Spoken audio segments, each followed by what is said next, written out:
अध्याय 35 खरीदारी। छोटे सचिव, इसे ले लो। चलो खरीदारी जारी रखें। ये जुबान ने खरीदी हुई चीजें लियू यानरान को दी और उसे फिर से बाहर ले आया। उनकी खरीदारी यात्रा अभी शुरू ही हुई थी। आखिरकार वे अभी अभी पहली दुकान पर गए थे। इसके बाद वे दोनों पटेक फिलिप की ओर बढ़े। जैसे ही वे अंदर दाखिल हुए, सेल्सपर्सन ने ये जुबान को देखा। सभी सेल्सपर्सन दंग रह गए। आखिरकार ये हुआन ने कुछ दिन पहले ही यहाँ पाटेक फिलिप घड़ी खरीदी थी। इसकी कीमत करोड़ों में थी। न तो वार्टी कार्ड और न ही क्रिस्टल उपहार बॉक्स स्वीकार किया गया। वह आज यहाँ क्या कर रहा था? क्या वह वार्टी कार्ड और क्रिस्टल उपहार बॉक्स वापस पाने के लिए यहाँ आ सकता है? एक विक्रेता ने मन ही मन सोचा। सौभाग्य से किसी ने भी वार्टी कार्ड को फेंकने की हिम्मत नहीं की। यह अभी भी यही था। उन्होंने तुरंत वार्टी कार्ड और उपहार बॉक्स निकाला। श्रीमान, हाँ, क्या आप वार्टी कार्ड और उपहार बॉक्स लेने के लिए यहाँ हैं? हम उन्हें आपके लिए यहाँ रख रहे हैं। ये जुबान ने अपने सामने उपहार बॉक्स और वार्टी कार्ड को देखा। मैं वास्तव में यह नहीं चाहता। यदि घड़ी टूट गई है तो मैं उसे बदल दूंगा। मैं आज उसके लिए कुछ खरीदने यहाँ आया हूँ। उसे घड़ी चुनने में मदद करें। क्या वह यहाँ दूसरी घड़ी खरीदने आया था? एक पल में विक्रयकर्ताओं को जो कुछ उन्होंने सुना उस पर विश्वास नहीं हुआ। क्या ये बहुत क्रूर नहीं था? थोड़ी देर के बाद ये जुबान ने बस अपना कार्ड स्वाइप किया और 2 मिलियन की घड़ी खरीदी। पता चला कि मेजबान ने सफलतापूर्वक 2.3 मिलियन युआन खर्च कर दिए हैं। 10-फोल्ड कैश रिटर्न स्किल शुरू हो गई है। मेजबान को 23 मिलियन युआन का कैशबैक प्राप्त हुआ है। चलो ठीक है, जाओ। ये जुबान ने अपना हाथ लहराया और स्तब्ध सेल्सपर्सन के एक समूह को पीछे छोड़ते हुए लियू यानरान के साथ चला गया। यह क्या बात थी? पाटेक फिलिप घड़ी की दुकान के कर्मचारियों के रूप में उन्होंने कई उच्च रैंकिंग अधिकारियों और रईसों को देखा था, लेकिन उन्होंने ऐसा कोई व्यक्ति कभी नहीं देखा था। वह बहुत अमीर और लापरवाह था। फिर ये जुबान और लियू यानरान एक बवंडर की तरह पूरी 5वीं मंजिल पर बह गए।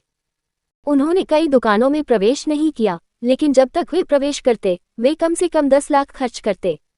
यहाँ तक कि 5वीं मंजिल पर पर्यवेक्षक भी चौंक गया और जल्दी से लोगों को वहां ले आया।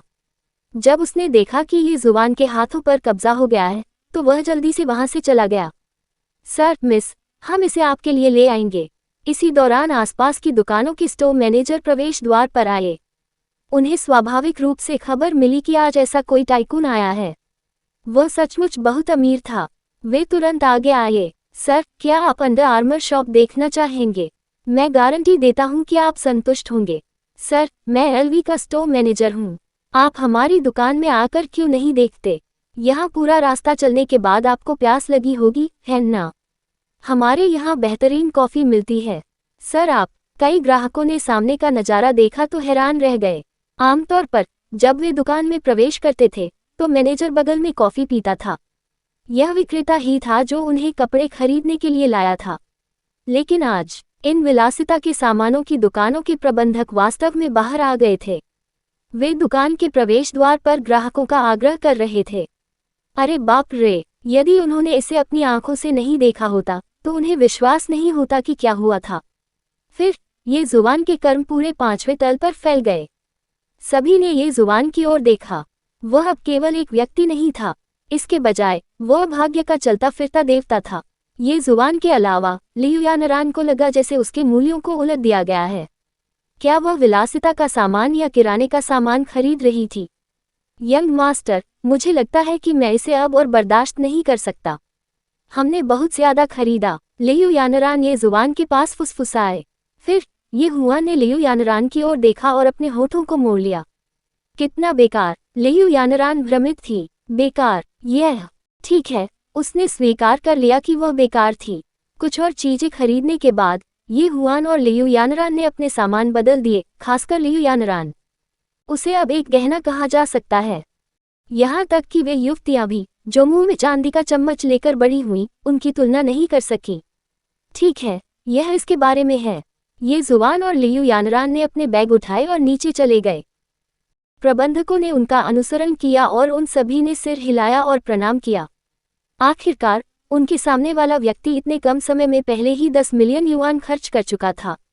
तभी उनकी नज़र वहां खड़े एक सुरक्षा गार्ड पर पड़ी। तू आओ और मिस्टर ये और मिस लियू को उनकी चीजें दिलाने में मदद करें। 5वीं मंजिल के पर्यवेक्षक ने एक सुरक्षा गार्ड की ओर इशारा किया। बाद वाले ने पलटकर ये जुबान की ओर देखा। उसकी आंखें चौड़ी हो गईं। यह आप है? यक्सुआन ने काले चेहरे वाले आदमी की ओर देखा। क्या वह कल वाला नहीं था? देखने में तो तुम्हारी माँ। वह बच गई। डॉक्टर ने कहा कि यदि आपका आपातकालीन उपचार और उचित निदान नहीं होता तो मेरी माँ बच भी जाती, भले ही वह बच जाती। काले चेहरे वाले व्यक्ति ने ये जुबान की ओर देखा और मुस्कुराया। वह मुस्कान उसकी आभा से मेल नहीं खाती थी। ये जुबान ने काले चेहरे वाले आदमी की ओर देखा। नाम झेंग जियांघाओ। ऊंचाई 186 सेमी। वजन 100 किग्रा। काया 400। सामान्य वयस्क काया 100। आत्मीयता 94। आभार। उनके शरीर पर 400 अंक थे। ये जुबान ने इस व्यक्ति की काया को देखा और थोड़ा चौंक गई। ये व्यक्ति वास्तव में सेना से था। किसी को ये जानना होगा कि इतने सालों तक साइन इन करने के बाद ये जुबान की काया केवल 800 अंक तक पहुंची थी। तुम अपनी माँ के साथ अस्पताल क्यों नहीं जा रहे हो? तुम आज काम पर क्यों आए? ये जुबान ने अपने हाथ में मौजूद चीजें झेंग जियांघाओ को सौंप दी। झेंग जियांघाओ ने तुरंत बैग ले लिया और ये जुबान को उन्हें पकड़ने में मदद की। उसी समय उसने ये हुआन की बातें सुनी और फूट फूट कर मुस्कुराया। मेरी माँ, हालांकि वह बच गई थी, लेकिन उसे कई जगहों पर बहुत सारे पैसे की जरूरत है। अंत में उस आदमी की आवाज मच्छर जैसी लग रही थी। ये जुबान और लियू यानरान भी समझ गए। आप एक महीने में कितना कमाते हैं? 4000। ठीक है, मेरे साथ काम करो। मेरे अंगरक्षक बनो और मैं तुम्हें 50,000 प्रति माह दूंगा, ये हुआन ने कहा। बूम। ये जुबान की आवाज तेज नहीं थी, लेकिन जब झेंग जियांघाओ ने इसे सुना तो यह वज्रपात की तरह था। हमारे चैनल की कहानी देखने के लिए धन्यवाद। अगले वीडियो में मिलते रहने के लिए बने रहें। कभी कभी गायब सामग्री की कहानी, कृपया समय पर त्रुटियों की रिपोर्ट करें। अलविदा।